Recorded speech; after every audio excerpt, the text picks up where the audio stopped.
जीवं जीवं दवं जिणवणवसेन जेणनिदिष्टं ते विन्दविन्दवन्दं वन्दे तं सर्वदा शिरसा। द्रव्य संग्रह का मंगलाचरण करके हम आज 41 और 42 नंबर की गाथा पढ़ेंगे। प्रथम अधिकार में 27 गाथाओं का वर्णन पूर्ण हुआ। दूसरे अधिकार में 11 गाथाओं का वर्णन पूर्ण हुआ। तीसरे अधिकार की 2 गाथाएं हमने पढ़ी थी।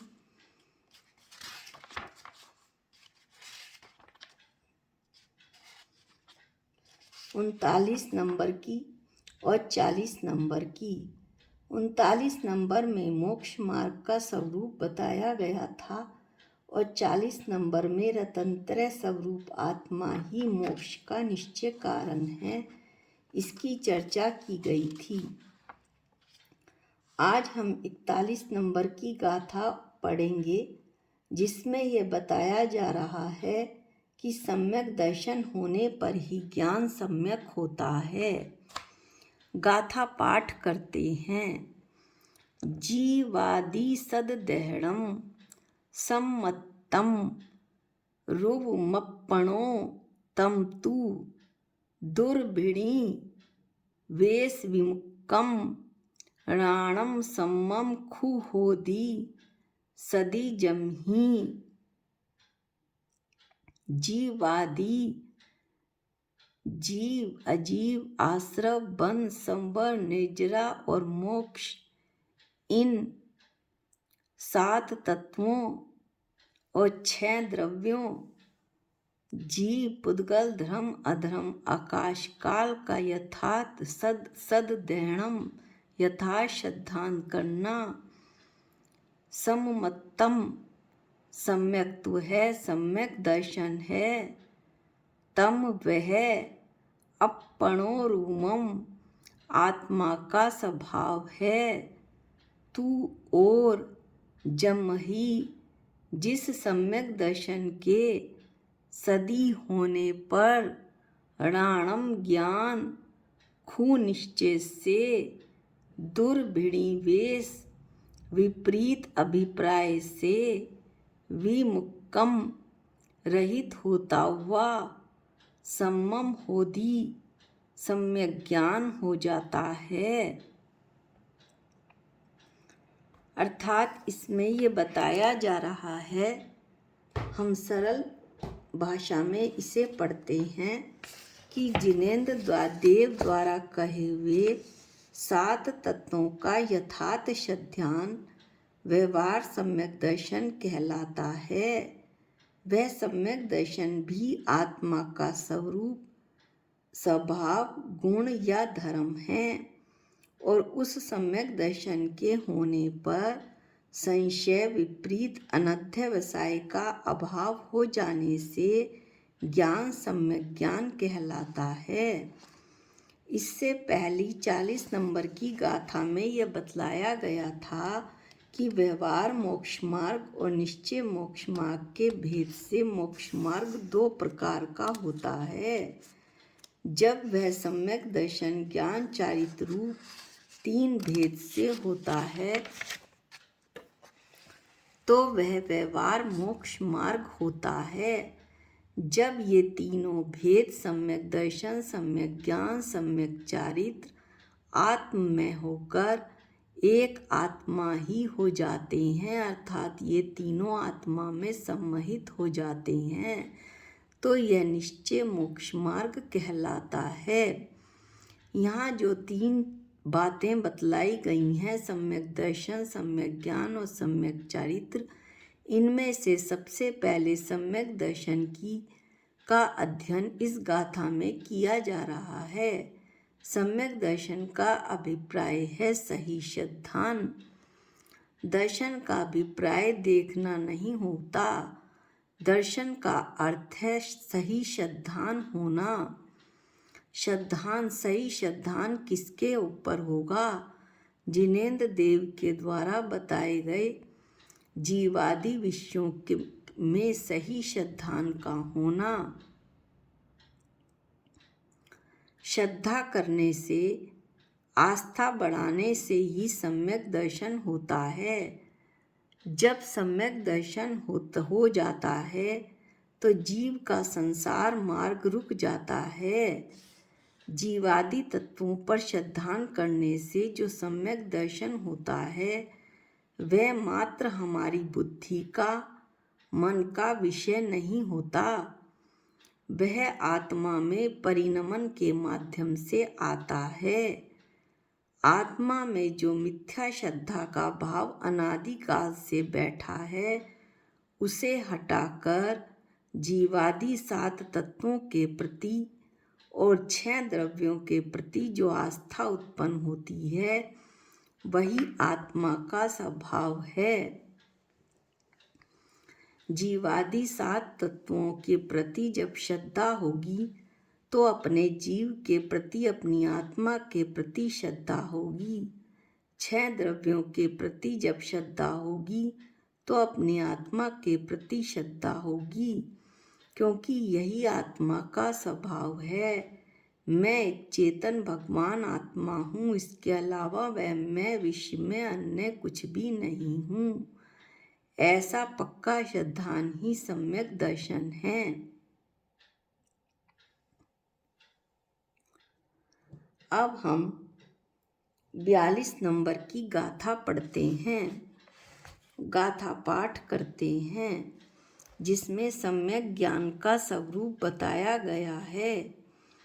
संशय विमोह विभ्रम विवज्जियम अपरसरुवश गहणम सम्मरणाणम सायारमणे भयं च सायारमणे भयं च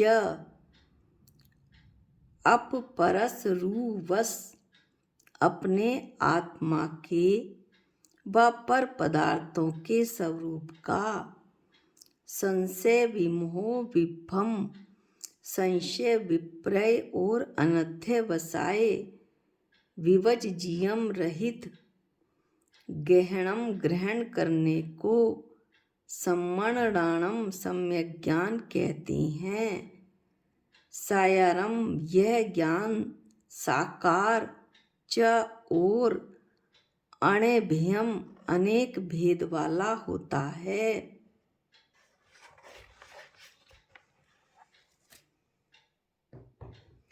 अब इसे सरल भाषा में पढ़ते हैं। आत्मा और पर वस्तुओं के स्वरूप का संशय विपर्य और अनध्यवसाय रहित जैसा का तैसा जानना यथार्थ ज्ञान कहलाता है। उस सम्यक ज्ञान के मति ज्ञान आदि अनेक भेद होते हैं और वह ज्ञान यानी सम्यक ज्ञान साकार आकार सहित होता है। अब कुछ शब्दों को हम देखते हैं। संशय, न्याय के अनुसार 2 कोटियों के स्पर्श करने वाले ज्ञान को संशय कहते हैं। संशय में किसी भी पदार्थ का निर्णय नहीं हो पाता। दृष्टांत के तौर पर यह सांप है या डोरी, और दृष्टांत के तौर पर आत्मा पर घटाएं तो मैं आत्मा हूँ या शरीर। विमोह अनध्यवसाय, जिसमें यथार्थ ज्ञान भी नहीं होता, संशय का विकल्प भी नहीं उठता और ना ही विपरीत ज्ञान होता है। ऐसे अनिश्चित ज्ञान को विमोह अथवा अनध्यवसाय कहते हैं। दृष्टांत के तौर पर चलते समय पैर में तिनका आदि का स्पर्श होने पर स्पष्ट ज्ञान न होना। यह स्पर्श किस वस्तु का है, होगा कुछ। इसी तरह से दृष्टांत के तौर पर मैं आत्मा हूँ या शरीर होगा कुछ, मुझे क्या लेना देना। विभ्रम, विपर्य, विपरीत, विपरीत ये ऐसा ही है। इस तरह एक तरफा निर्णय करने वाले ज्ञान को विभ्रम कहते हैं, यानी कि जो वस्तु व स्वरूप है उसके विपरीत जानना। जैसे सीप को चांदी समझना और मैं शरीर ही हूँ, ऐसा ही हूँ, ऐसा मानना। सम्यक ज्ञान के 5 भेद होते हैं: मति ज्ञान, शुद्ध ज्ञान, अवधि ज्ञान, मन प्रज्ञान और केवल ज्ञान। और ज्ञान के 8 भेद होते हैं: मति ज्ञान, शुद्ध ज्ञान, अवधि ज्ञान, मन प्रज्ञान, केवल ज्ञान, कुमति ज्ञान, कुशुद्ध ज्ञान, कुअवधि ज्ञान।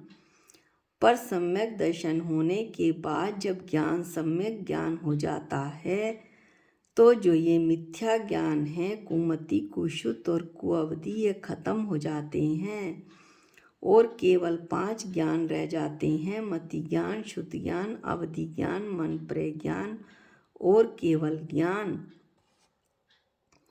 आज के वीडियो में हम 41 और 42 गाथाओं का ही वर्णन करेंगे।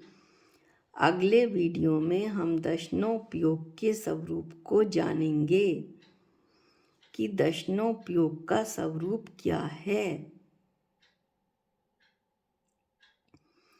कि कैसे दर्शनोपयोग केवल सामान्य से पदार्थ का अवलोकन करता है, ना तो इसमें पदार्थ का आकार जाना जा सकता है, ना उसे विशेष रूप से ग्रहण किया जा सकता है। ऐसा दर्शनोपयोग का स्वरूप है। ये हम गाथा 43 में पढ़ेंगे। आज के लिए इतना ही। निज निधि निज में बताई, ये अनंत उपकार है। इसके लिए जिन वाणी माँ को वंदनानंत बार है, वंदनानंत बार है। सबको जय जिनेंद्र।